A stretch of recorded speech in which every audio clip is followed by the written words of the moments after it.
Morai V'Abotai, Be'ezrat Hashem Mincha today is going to be at 5 p.m. Please be on time. The Halacha in the Shulchan Aruch regarding refuah, regarding medicines, he talks about something that seems to be not so related, but actually is. He says, En mit'amerim b'Shabbat. A person is not allowed to do exercise on Shabbat, kidei le'aziyah, in order to sweat.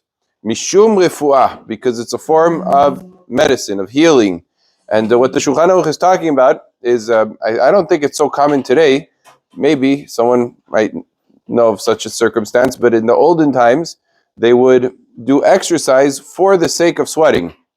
And the sweating was considered to be something that was beneficial for the health, and therefore they would sweat purposely through exercise. That is considered to be refuah, and that is asur to do on Shabbat. It comes out that if a person is not exercising for sweating, he's just exercising, it's not asur because of refuah.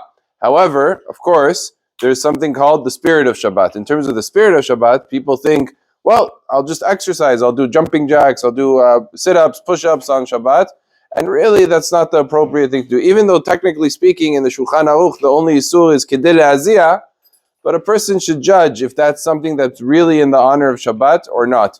Especially for himself. Assessing for others, person has to be careful and use judgment and consult with chachamim, whether he should, stop his children or whether he should tell his neighbor. What he should do in that circumstance is a little bit more tricky and it needs guidance. But in terms of himself, it's not really something that is in the honor of Shabbat in order to do exercise and to go ahead and do jumping and all these other stuff, even if he's not intending for sweating and for refuah, which is the technical prohibition.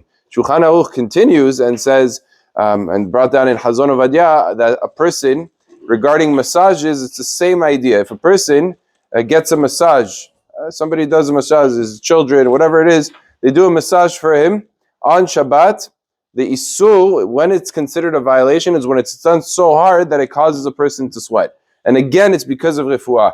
But a simple, basic massage, especially if somebody comes behind somebody and just, massages his back or something like that, that's not asur to be done on Shabbat. Baruch Adonai le'olam. Amen ve'amen.